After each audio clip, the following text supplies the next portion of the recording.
And we're joined this morning by our political analysts Neil Sinapa on the left and Kathy Abernathy on the right to discuss the big news from Capitol Hill yesterday. Bakersfield Congressman Kevin McCarthy was removed as Speaker in a move spearheaded by some far-right members of his own party, notably Florida lawmaker Matt Gaetz. This is the first time a Speaker has been ousted in this way, but it is not the first time there has been trouble in the Republican caucus, as we saw with John Boehner and Paul Ryan, who both resigned the same post due to the rift between House Republicans and other far-right members. Kathy, first question goes to you. Do you think yesterday's events are indicative of a deeper issue of irreparable divides within the Republican Party? And does this make the Republican Party look weak, perhaps unable to retain the majority come 2024? Well, a lot there to talk about. Well, first of all, big mistake. I had an excellent speaker. Kevin McCarthy was succeeding. That was probably his biggest reason why Matt Gaetz and the Democrats wanted to put a stop to it. Because remember what this was. This was the entire Democratic Party, who lost last November, joining with 8 Republicans who were in the majority to oust their Republican speaker. That's a strategy that's cute, but there's a lot more behind that. Matt Gaetz has a serious ethics violation. It's been hanging over his head for 2 years. Let's see how fast that disappears when the Democrats make some deal with him. The fact that Kevin McCarthy had delivered on exactly what the agenda of Democrats was and the Republicans, which was keep the government going but cut the spending. And that's what he had done in these appropriations. So there was no satisfying this small faction. But I don't believe that in the long run, Republicans are going to turn and say, well, let's not vote. Conservatives will say, let's not vote for Republicans. Let's put in this far left House. No, the far left Democrat side of the House. What gain would that be for the American people? They know the agenda, which has been this lawlessness, which has been this border that's wide open. These are serious issues. Inflation, the fact I paid $6 for this much oatmeal box the other day. All this going on, and I don't believe the voters are going to say, well, let's bring in the left, the liberals, to run the country. Neil, next question goes to you, but just to remind our voters, no Democrats voted against that motion to oust McCarthy. That means all Democrats who were on the House floor voting yesterday supported the removal. Neil, some are blaming Democrats for further dividing the House, as we heard from Kathy as well. What is your take on the lack of bipartisanship?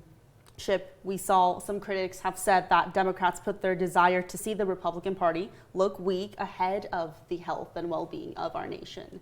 Well, I think what happened was the person who made the Republican Party look weak was Kevin McCarthy. He was the person who, he basically sold the entire farm, his soul, his dog, everything to become Speaker. He literally sat there for 15 votes and gave everything away to Matt Gaetz. Everything that he wanted, that those Republicans wanted, he gave it away to him. So the biggest thing that he gave away was the 1-member vote to vacate. That basically was like, here's the rope, here's the, hang me up anytime you want, basically. That's what he told Matt Gaetz. It's not the Democrats' prerogative to fix what's going on with House Republicans. If the shoe was on the other foot and this happened because of far left folks to Nancy Pelosi, no way would the Republican Party come in and say, yes, we need to save Nancy Pelosi. It's just a nonsensical point. Kevin McCarthy really just did this to himself, and the fact that it took 15 votes to get him in the first time, and I said this back then, he was a sino. He was a speaker in name only. That's all he was. And every single thing that he paraded around and celebrated, none of it became law.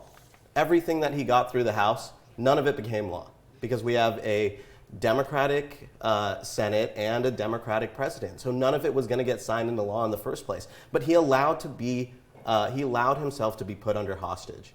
And that's what happens here. And if he wanted favors from the Democrats, he should have asked. He didn't even ask yesterday. And it was really odd because the thing is, they were supposed to be in recess, and then they had the motion to vacate could have waited 48 hours, but he called it immediately after Matt Gaetz for it to go to a vote, and then acted very confident, but then lost. And so it's just kind of moronic to see the fact that Kevin McCarthy went through all of that happened to him.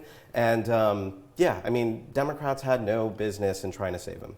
We have about a minute, so Neil, really quickly, what do you see as Democrats' benefit in allowing McCarthy to be removed? It seems unlikely his replacement is going to be someone favorable to the Democratic Party.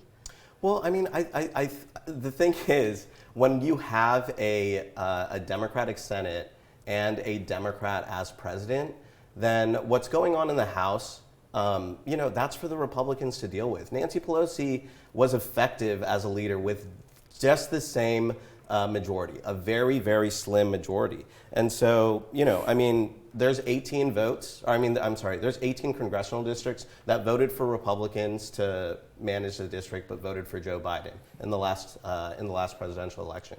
And so, what that says is that there is a very good likelihood that Democrats will do well. Kathy, I want to give you a chance to answer this as well. Was this of Kevin McCarthy's own making? Well, not at all. And you just mentioned, Neil, the reason those things that Kevin McCarthy was supporting, like cutting spending, like getting a handle on this whole Biden scandal, that is exactly what the Democrats don't want to see happen. And the reason why those things don't become law is because the Democrats control the Senate and the White House. Of course, that's a situation. That's just, you learned that in 5th grade. There's 3 bodies there. You have to come to a majority, at least 2, and then, of course, the president needs to sign it. Kevin McCarthy, the biggest danger for the Democrats with Kevin McCarthy staying in as Speaker is his ability to lead the campaigns and the candidates around the country to build the majority, and the fact that he was making headway with the president and with the legislation that he was able to get through the House. He was cutting spending of the House of Representatives by 5%. That's a big deal to get congressmen to vote to cut their own spending of their own House. So let's look at what could happen here without having a key leader like Kevin McCarthy around the country building a larger majority next time and then joining a Republican president. But I believe that we will get that. Kevin has said he's going to stay working on that because number one is to get a control on this out of control government we have, where the rule of law is out the window, whether it's on the streets in Baltimore and San Francisco and LA or at our border.